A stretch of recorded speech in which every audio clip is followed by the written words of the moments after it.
Bien. ¿Ven la pantalla? ¿La ven? ¿O la ve usted? ¿Sí?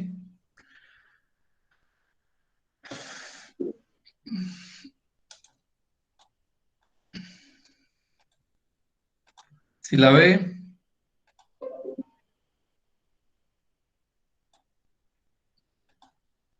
Ok. Aquí vemos la teoría de la producción.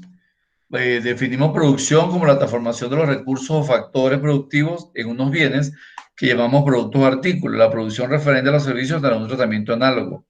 Principalmente la producción la basamos por lo general en la producción de bienes y servicios, de bienes, más que de servicios. ¿Qué pasa esto? Existe un análisis económico que agrupa a los factores productivos en tres: en tierra, trabajo y capital. A la tierra se le llama recursos naturales. Entonces decimos que la teoría de la producción estudia la forma en que el empresario utiliza y combina los factores para obtener más eficientemente uno o varios productos. ¿Cómo combina él los recursos naturales, el trabajo y el capital? Por lo tanto, algunos de los factores no se pueden modificar. Sí, inmediatamente. El caso de la tierra no se puede modificar, el capital tampoco se puede modificar inmediatamente, pero sí el trabajo, porque cada día en la empresa entran y salen trabajadores. De tal caso que se amplían las instalaciones o se importa maquinaria y equipo para aumentar el volumen de la producción. Se requiere un cierto tiempo para disponer de cantidades mayores de estos factores. Principalmente vamos a llamar factores fijos al factor tierra, puesto que la tierra no se puede mover. Por lo tanto, la tierra no puede variar en el tiempo previsto. Con el paso del tiempo, todos los factores productivos pasan a ser, a largo plazo, van a ser variables.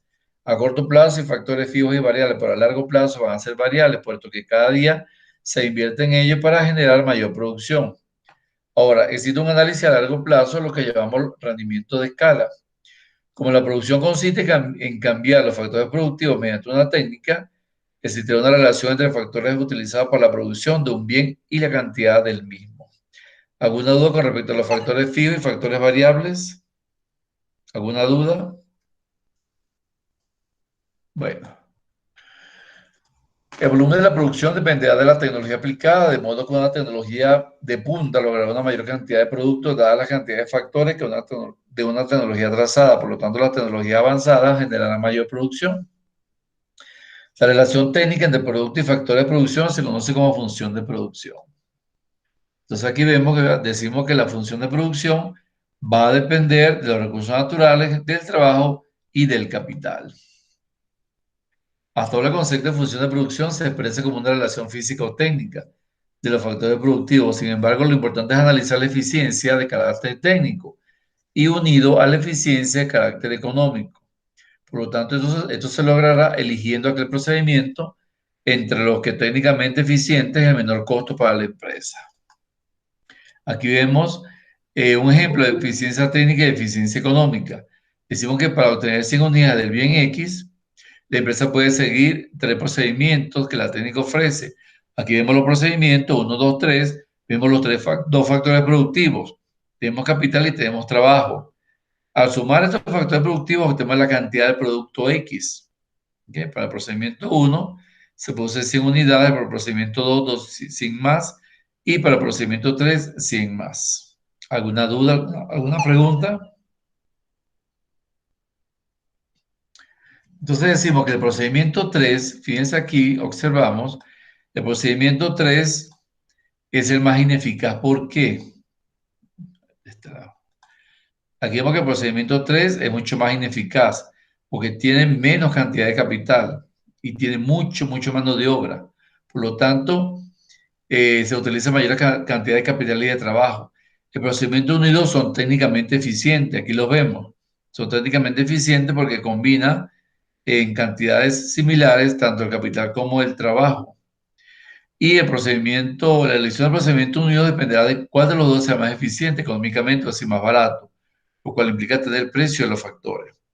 Si el precio unitario del capital es de 700 unidades monetarias y el precio del trabajo es de 60, tenemos que el procedimiento 1 es el más económico. ¿Por qué? porque estamos invirtiendo menos cantidad de capital y menos cantidad de trabajo.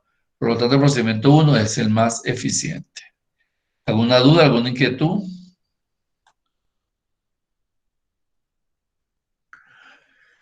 Vamos a ver el estudio de la productividad. El proceso productivo considera que algunos de los factores permanecen constantes, son factores fijos. Entonces, si el empresario necesita producir una cantidad mayor, tendrá que incrementar la cantidad de aquel factor que es variable. Por lo tanto, para producir una determinada cantidad de un bien se conoce como productividad total de un factor de producción. Entonces tenemos que un factor fijo, que es la tierra o recurso natural, otro factor que es variable, los aumentos van seguidos de un incremento de producción. Por lo tanto, la función de producción será igual a la función de producción que va a estar en función, va a depender de los recursos naturales, del trabajo y del capital. Entonces se considera constante el recurso natural y el capital. Quedará entonces que la productividad va a depender únicamente del factor trabajo. Aquí lo vemos a nivel de una tabla. Vemos las huertas de tierra, el número de trabajadores incorporados a esta huerta de tierra y la productividad de cada trabajador. Observamos que a medida que se incrementan más trabajadores, ¿verdad? Hay mayor productividad, pero en el trabajador número, ya con el trabajador número 6, no es necesario incrementar más trabajadores porque ya se ha alcanzado el máximo de productividad. Es aquí donde la curva de producción empieza a aumentar y aquí con una productividad de 7 trabajadores, perdón, sí, con un número de 7 trabajadores y con una productividad de 114 unidades monetarias, ya se alcanza el máximo. Quiere decir que incorporar el trabajador 7 y 8 empieza a descender la producción. Aquí vemos el análisis gráfico. Tenemos que el comportamiento del factor trabajo respecto al volumen de producción es creciente al principio, pero ese crecimiento es muy elevado porque se repartirán tareas a nivel de la división del trabajo, lo que hará que la producción crezca en mayor proporción que el número de trabajadores. Así, el trabajador número 20, ¿verdad? Un trabajador produce 20 unidades y dos producen 40, como lo vemos aquí. Uno produce 20 y dos producen más de 40 unidades, o sea, 46.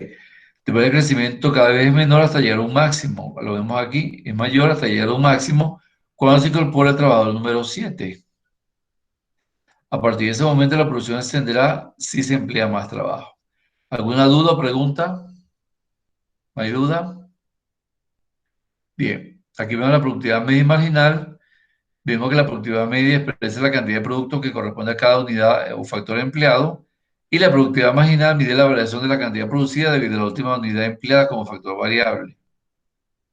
La productividad media y marginal, vimos que en número de trabajadores está la productividad media, la productividad total y la productividad media. La productividad media se logra dividiendo la productividad total entre el número de trabajadores.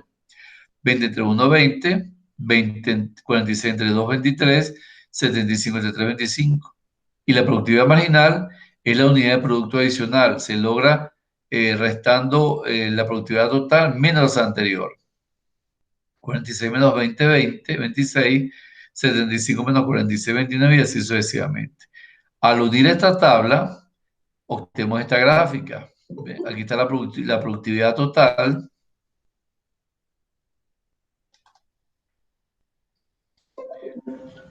Aquí vemos la productividad, la producción total que va ascendiendo, mientras que el producto medio, el producto marginal van descendiendo. Cuando el producto total alcanza el máximo de unidades, el producto marginal se hace cero. Si incrementamos más trabajadores, ¿verdad?, a la producción, automáticamente el producto marginal se hace negativo, lo cual es un elemento bastante complicado para la empresa. Aquí lo vemos a nivel gráfico también. Observamos que el producto medio, ¿verdad? El producto medio va en ascenso.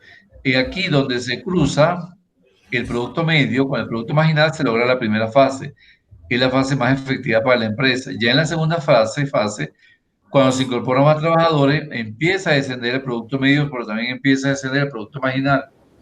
Y cuando se logra el séptimo trabajador, ya se alcanza el óptimo de producción. Se alcanza el óptimo de producción y es ahí donde la empresa ya no debe producir más. o no debe contratar más personal.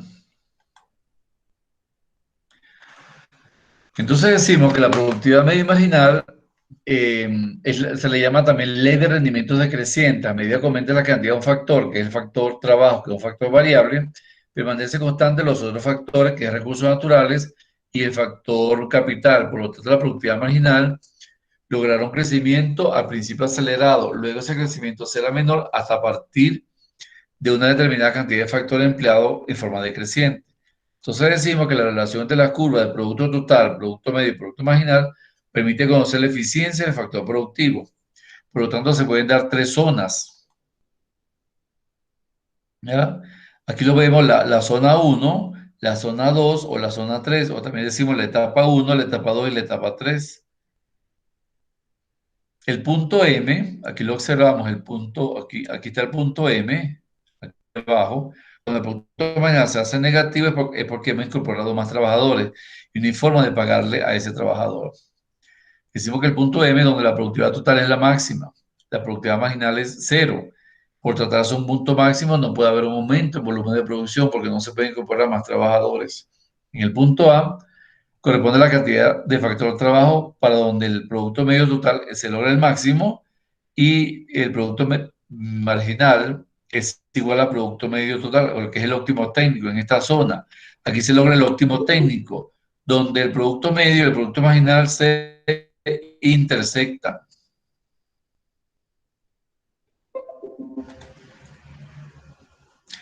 Y la zona 3, que es el uso máximo técnico, está en la zona B. La zona B sería el inicio de la etapa 3, donde el producto medio empieza a descender y el producto marginal se hace cero, pero se hace negativo. Por lo tanto, corresponde a la cantidad de factor trabajo empleada para lo cual se obtiene una producción máxima y una productividad marginal nula. Entonces aquí hay un análisis de las tres etapas. Etapa 1, donde el producto medio crece al aumentar la cantidad empleada de factor productivo, que decir que el producto medio crece a medida que se incorporan más trabajadores. En la etapa 2 corresponde al punto A y B, donde se intersecta o hay un equilibrio entre las productividades media y marginal, o sea que son decrecientes, empiezan a descender porque estamos incorporando más trabajadores y los costos son mucho mayores. Y finalmente la etapa 3, donde se alcanza el óptimo técnico, corresponde a una productividad creciente o una productividad marginal negativa. Por lo tanto, estas etapas combinan diferentes factores fijos y variables a través de los tres factores, recursos naturales o tierra, el factor trabajo y el factor capital. Aquí está el análisis de las tres etapas. En la etapa 1, las proporciones de tierra y trabajo son muy elevadas, lo que supone que existe demasiada tierra por el agricultor. El empresario no se situará en esta etapa, pues a medida que emplea más trabajadores, la producción se aumentaría. Tampoco se situará en la etapa 3, porque supone emplear más trabajadores, reduciéndose el salario, lo cual elevaría el volumen de producción. Y finalmente, en la etapa 2, perdón, hay un intervalo referido a la cantidad de factores variables, por lo tanto, comprende el óptimo técnico y el máximo técnico.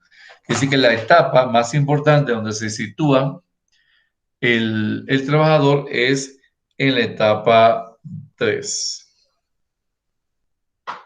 Este ejercicio no lo voy a dejar de tarea.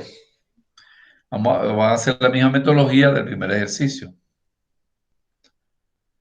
Esta es la producción a largo plazo, que son los rendimientos a escala, donde utilizamos dos factores, capital y trabajo. Por lo tanto, la función de producción va a depender del capital y del trabajo. Ya no depende de los recursos naturales. Por ejemplo, una empresa utiliza una máquina que precisa 3 trabajadores. Estamos trabajando con capital, que es la máquina, y con trabajadores, que es trabajo, para su funcionamiento. Si ahora el empresario desea aumentar el volumen de producción, no podrá hacerlo, si no es comprando más máquinas, empleando más trabajadores, lo cual es un solo proceso productivo. En realidad existen numerosos procesos productivos, cada uno de ellos guardando también unas ciertas proporciones. Aquí vemos un ejercicio donde dice procesos productivos. Para producir un bien, el empresario desea producir 100 unidades de cada bien. O sea, él tiene diferentes combinaciones de capital, de trabajo, en cuanto a la proporción. La proporción sería capital entre el trabajo. Por lo tanto, la cifra que está en paréntesis corresponde a cantidades si el empresario desea aumentar su producción a 200 unidades. Por lo tanto, él estará combinando 9,1, 7,2, 5,4, que son los coeficientes técnicos, es decir, la proporción que hay entre capital y trabajo. Por lo tanto, los rendimientos de escala podemos decir que rara vez en vez de 6 procesos pueden haber muchos más. Por lo tanto, lo importante es que el empresario sepa combinar en un 100% tanto el factor capital como el factor trabajo en cualquier proporción, a fin de tener una determinada cantidad de productos.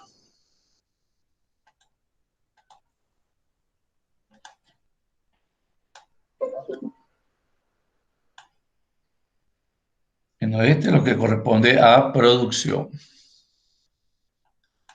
Ahora vamos a ver lo que corresponde a mercados. ¿Alguna duda? Vamos a analizar la teoría de mercados. La teoría de mercados se define, como lo vemos en pantalla, ¿qué se entiende por mercado? Hay uno de tantos conceptos, decimos, es la unión de compradores y vendedores de un producto o servicio quienes se ponen de acuerdo a través de precios y cantidades para intercambiarlo. Ahora bien, ¿en realidad es la unión de compradores y vendedores que se ponen de acuerdo en un mercado geográfico? No, porque también hay mercados digitales, por lo tanto, no todos los mercados son iguales. Va a depender de la característica entre compradores y vendedores. Por lo tanto, decimos que las características que normalmente atendemos para analizar los mercados son número de compradores y vendedores, tipo de producto homogéneo y heterogéneo y facilidad de una empresa para entrar y salir del mercado. Por lo tanto, pensemos un momento en algunos de los productos y las empresas que los producen. Aquí tenemos un mercado de verdura o de frutas, otro de electricidad, uno de telefonía, otro de intercable, televisión más internet y otro de taxi. Entonces los mercados van a tener su propia característica según sea el producto homogéneo o heterogéneo. Por ejemplo, el intercable y telefonía son productos homogéneos porque generan el mismo servicio. Ahora, entre la energía eléctrica y el taxi son productos heterogéneos. Existen 4 estructuras de mercado, las más conocidas: competencia perfecta, la competencia monopolística, el oligopolio y el monopolio. Vamos a analizar cada una de ellas. El mercado de competencia perfecta existe un gran número de vendedores y consumidores, un mercado atomizado donde ninguno de ellos tiene la posibilidad de controlar el precio, puesto que la misma competencia induce a que el precio se reduzca. El producto que se intercambia es homogéneo, son productos similares. Ante los ojos de los consumidores, el servicio o producto que le venden son oferentes, a los oferentes idénticos, por ejemplo, la telefonía celular. Tenemos Claro y Movistar, son productos homogéneos. Los agentes que intervienen en el mercado tienen perfecto conocimiento del mismo y existe perfecta movilidad en los factores, o sea que los factores pueden moverse indistintamente de mercado. Por lo tanto, las empresas participan en ese mercado para entrar y salir cuando lo deseen. Con respecto a la competencia monopolística, como la palabra lo indica, es la competencia de monopolio de grandes empresas transnacionales y multinacionales, donde existe un gran número de vendedores y consumidores, y el producto que se intercambia es heterogéneo por ser tan amplio ese mercado. Existen diferencias en esos productos, ¿verdad? Y existen productos sustitutos para ellos también. Las empresas al ofrecer un producto diferenciado tienen cierto poder para fijar el precio. Por lo tanto, las empresas que innovan en productos similares a los anteriores, pero tienen una investigación y desarrollo, son las que liderizan el mercado. Los agentes que intervienen en el mercado tienen perfecto dominio del mercado y existe movilidad de los factores para salir y entrar al mercado. Por lo tanto, las empresas que participan en ese mercado pueden entrar y salir fácilmente. El tercer mercado es el oligopolio. Hay pocos vendedores en el mercado. Oligo significa pocos y polio vendedores. Hay bien pocos vendedores. El producto que ofrecen es homogéneo o heterogéneo. Existen barreras de entrada y salida, ¿verdad? Hay nuevas dificultades. Los empresarios que tienen más capital son los que lideran el mercado y las empresas tienen poder para fijar sus propios precios de los productos. Finalmente, el monopolio. Mono significa vendedor y polio uno, un solo vendedor. El producto que ofrece el monopolista no tiene ningún sustituto inmediato, paga muy altos impuestos al Estado y el monopolista tiene total poder de fijación del precio sobre su mercancía porque es el único que está en el mercado. ¿Alguna duda o pregunta? Bien. La empresa siempre va a lograr maximizar su beneficio. Por lo tanto, llevará la cantidad que maximice su beneficio al mercado. Existen enfoques para estudiar la maximización del beneficio empresarial. El primer enfoque llevará aquella cantidad que haga mayor la diferencia entre ingresos y gastos, entre costos y gastos, costos e ingresos totales. Por lo tanto, el beneficio total será igual al ingreso total menos el costo total. Aquí observamos la curva de ingreso total y la de costo total, quiere decir que en la zona donde la curva del ingreso total, aquí, está por encima del costo total, se va a lograr un máximo beneficio. Por lo tanto, el empresario querrá estar aquí, no querrá estar aquí. El segundo enfoque es el marginal. La empresa llevará al mercado aquella cantidad que iguale el ingreso marginal con el costo marginal. Por lo tanto, ni pierde ni gana. En esencia, decimos que cuando el ingreso marginal es igual al costo marginal, la condición que se obtiene es a partir de la maximización del beneficio social. ¿Alguna duda o pregunta? Vamos a hacer un análisis de la empresa de competencia perfecta. Decimos que la empresa es precio aceptante, su curva de demanda es perfectamente elástica. Por lo tanto, esa empresa va a ser competitiva y el precio de la industria va a originar el precio de la empresa individual. Aquí observamos que hay un equilibrio cuando se intersecta la curva de oferta y demanda, como lo vimos en la clase anterior. Por lo tanto, este precio de equilibrio es a, quien va a generar el precio individual de la empresa. En este caso, la demanda va a ser igual al precio.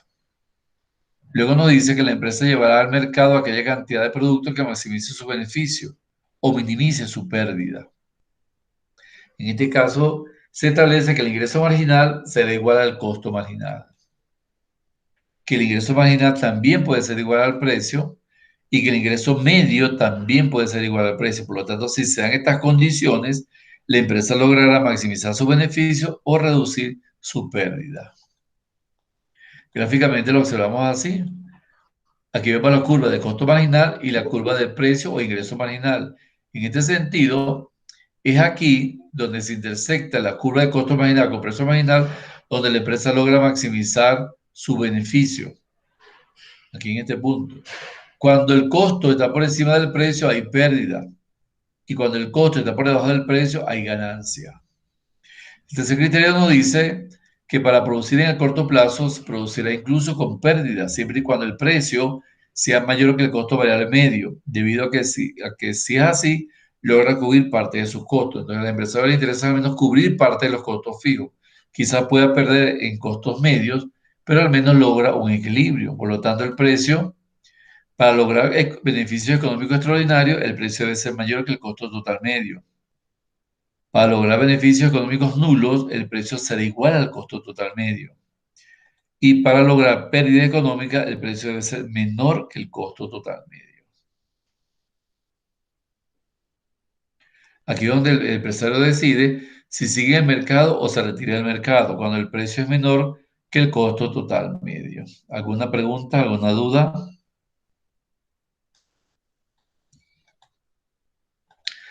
Ahora, ¿cuándo obtenemos beneficio económico extraordinario? Cuando la curva de precio está por encima de la curva de costo. Por lo tanto, es aquí, en este punto, la empresa está perdiendo. Aquí también. Pero aquí ya tiene que desaparecer. Por lo tanto, el punto mínimo donde la empresa generará beneficio económico extraordinario es donde se intersecta la curva de costo variable medio con la curva de costo marginal. Y decimos que hay una situación con pérdida cuando el precio es mayor que el costo variable medio. Quiere decir que en esta zona, debajo de esta zona, hay una situación de pérdida, cuando el precio es mayor que el costo variable medio en esta zona. La empresa debe seguir operando al menos si cubre sus costos fijos. Como lo vemos aquí. En este caso, la empresa está cubriendo sus costos fijos.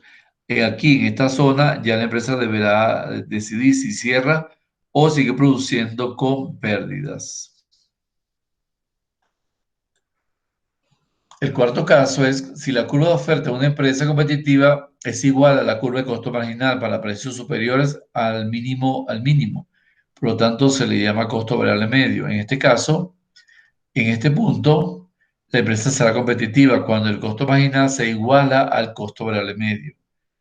¿Ya? Ahora, por encima de ella, la empresa genera costos muy elevados. El quinto caso es la curva de oferta de industria es igual a la agregación de todas las ofertas individuales, lo que en macroeconomía se le llama oferta agregada, donde cada empresario es un ofertante individual y al unirse forma la industria como oferta global. Y en cierto caso no establece que en el largo plazo las empresas producen con beneficios económicos nulos, por lo tanto tendrán que modificar su estructura de costos. Esta, digamos, es la clase que correspondía a hoy. ¿Alguna duda, alguna pregunta? ¿No hay dudas? ¿Preguntas? Bien, entonces la clase se la voy a subir y la ven en la plataforma con un material adicional. Muchísimas gracias y mucho gusto.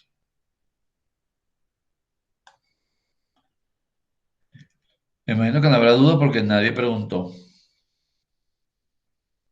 No sé si estarán ahí tampoco.